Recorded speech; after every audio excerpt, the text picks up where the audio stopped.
दोस्तों नमस्कार, मैं हूं केपी और आप देख रहे हैं YouTube channel blogger KP Singh. Blogger KP Singh में आपका स्वागत है। आपका दोस्त और होस्ट केपी सिंह। और जैसा कि हम आज बात करेंगे ऑर्गेनिक खेती पर, हमारे साथ में सुरेंद्र जी। सुरेंद्र जी, आप बताएं कि रासायनिक खेती करने से क्या क्या नुकसान है।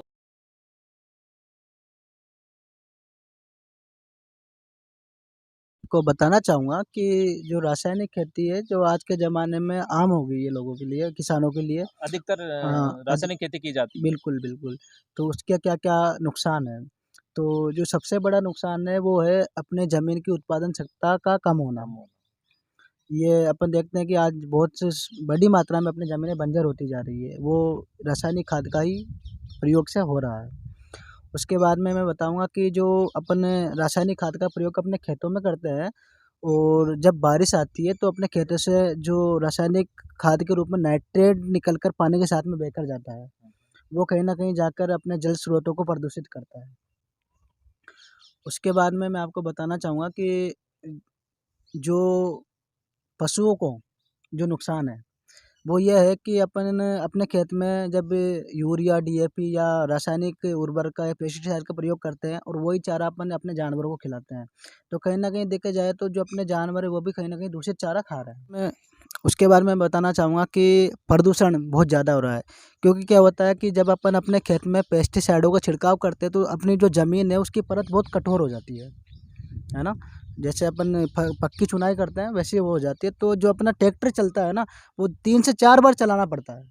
खेत के अंदर 3 से खेत 4 बार। हाँ, तो जब ट्रैक्टर चलाते हैं तो जो उसका डीज़ल है वो भी बढ़ता है, किसान की जो खेती की लागत है वो भी बढ़ती है और जो ज़मीन में जो सूक्ष्म जो जीव होते हैं ना, वो भी कहीं न कहीं मरते हैं बेचारे। कि मैं एक नुकसान आपको ये बताना चाहूँगा कि जब अपन क्या करते हैं कि पेस्टिसाइडों से और रासायनिक खाद से अपन क्या करते हैं कि अपने खेत में एक ही फसल को बार-बार करते हैं। उससे क्या होता है कि जो जैव विविधता है अपने ज़मीन की वो घट जाती है और अपने ज़मीन उस पेस्टिसाइड की आदी हो जाती है और जब अपन दूसरी फसल करते हैं तो उसमें इतने मतलब जो कीटनाशक है वो इतनी बड़ी मात्रा में हो जाता है कि वो दूसरी फसल को होने ही नहीं देता है। और एक सबसे बड़ा नुकसान है कि इसमें मैंने अभी पहले भी बताया था कि मनुष्य के स्वास्थ्य को बहुत बुरा असर इस पे पड़ता है ना? और दूसरा नुकसान में एक और नुकसान मैं आपको बताना चाहूँगा कि जब किसान अपने खेत में जहरीले पोषक तत्वों का छिड़काव करता है, तो कहीं न कहीं देखा जाए तो जो अपने पर्यावरण को बहुत बड़ी मात्रा में उससे हानि पहुँचती है। तो ये सारे नुकसान मैंने आपको बताए हैं और बहुत सारे नुकसान हज़ारों की संख्या में इसका नुकसान है।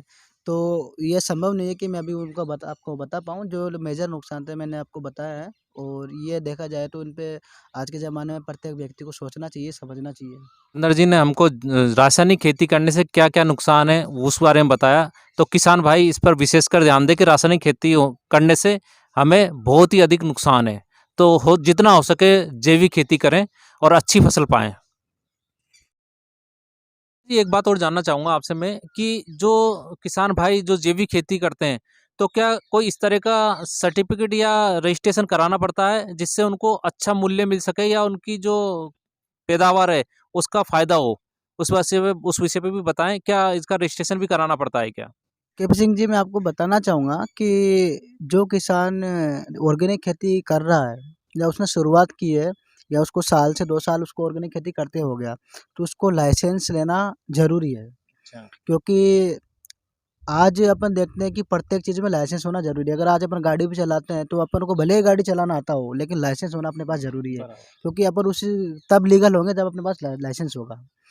तो मैं किसान भाइयों से ये कहना चाहूँगा कि जब आप ऑर्गेनिक खेती कर रहे हो तो अपने राज्य सरकार ने और भारत सरकार ने ऐसे बहुत सारे इंस्टीट्यूट है जो ऑर्गेनिक खेती का लाइसेंस देने के लिए उनको तैयार मतलब इंस्टीट्यूट बना रखे हैं, जो किसान को ऑर्गेनिक खेती का लाइसेंस दे सकते हैं।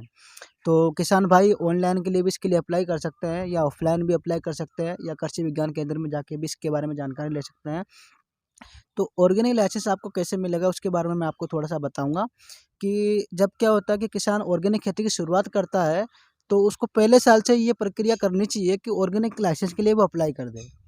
क्योंकि क्या होता है कि जब वो फर्स्ट ईयर के लिए ऑर्गेनिक खेती करेगा तो जो कृषि वैज्ञानिक है या जो कृषि विशेषज्ञ है उस खेती को या उस उत्पादन को या उस सब्जी को वो लोग चेक करते हैं अपने लैब में ले जाके कि कितना इसमें ऑर्गेनिक प्रतिशत है, मतलब कितना जैविक है या कितना नहीं है।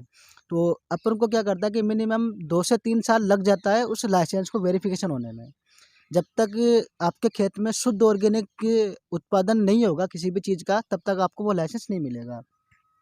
और मैं आपको एक छोटी-सी बात बताना चाहूँगा कि अगर जैसे मान लो आप अपने खेत में ऑर्गेनिक खेती कर रहे हो और अगर आपका बगल वाला खेत वाला रासायनिक खाद से खेती कर रहा है, तो मेरे को लगता है कि वो कहीं न कहीं हवा के माध्यम से या पानी के माध्यम से आपके खेत में बह के आता है और वो कहीं न कहीं आपकी जो ऑर्गेनिक खेती का लाइसेंस लेने में जो कहीं न कहीं दिक्कत पैदा करता है। तो कोशिश करें कि जो अपना पड़ोसी किसान है, वो भी ऑर्गेनिक खेती करे। सबसे अच्छी बात जो बताई कि ऑर्गेनिक खेती करते हैं हम लोग, तो हम तो खुद सचेत रहे हैं, मगर साथ के साथ जो पास में हमारा जो साथी जो किसान भाई है, उसका खेत भी ऑर्गेनिक खेती करे, जिससे हमें रजिस्ट्रेशन लेने में किसी प्रकार की कोई तकलीफ नहीं हो और वो हमारा इजी गोइंग कह सकते हैं कि रजिस्ट्रेशन हो जाए। जी मैंने अधिकतर देखा है कि हम लोग जब कोई भी चीज़ उगाते हैं या कोई किसी चीज़ की प्रोडक्शन करते हैं, तो सबसे बड़ा जो मुद्दा आता है वो होता है मार्केटिंग का। तो किसान भाइयों के साथ भी एक जो मार्केटिंग का मुद्दा है कि वो अपने जैविक खेती करते हैं, तो किस तरह से इसको मार्केटिंग में ला सकते हैं या मार्केटिंग कर सकते हैं, उस पे थोड़ा-सा हमें बताइए? कैप्टन सिंह जी, मैं आपको और अपने किसान भाइयों को ये बताना चाहूँगा कि अपने जैविक खेती की मार्केटिंग अपन किस प्रकार से कर सकते हैं। क्योंकि अपन देखते हैं कि कहीं न कहीं बहुत बड़ा इश्यू होता है मार्केटिंग का। आज मैंने जैविक खेती कर ली, अगर मैं लोकल मंडी में ले जाके बेचूँगा तो मैं कितना भी चिल्ला लूँ कि मेरी जैविक है, जैविक है, जैविक है, कोई नहीं मानेगा।